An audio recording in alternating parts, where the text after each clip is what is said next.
Also der wichtigste Grundsatz beim Flirt und allgemein, wenn man miteinander kommuniziert, ist, dass man gut zuhören kann. Also, es gibt ja den Spruch, Männer verlieben sich mit den Augen und Frauen mit den Ohren. Oder?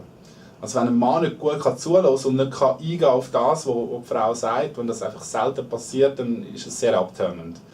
Und von dem her, hört gut zu. Und also wenn zum Beispiel sie sagt, ich bin in Spanien in der Ferien gewesen, dann kann ich zum Beispiel sagen, ich war in Spanien gewesen, oder ich kann sagen, nein, ich bin in Italien gewesen und das ist passiert. Also ich kann auf das eingehen. Aber das Problem ist, dass viele Männer und auch viele Frauen, die schon lange Single sind, dass sie wie so ein Drehbuch haben. Sie haben das Gefühl, okay, als erstes muss ich das machen, dann muss ich diesen Satz sagen und dann muss ich diese Bewegung machen. Das funktioniert einfach nicht.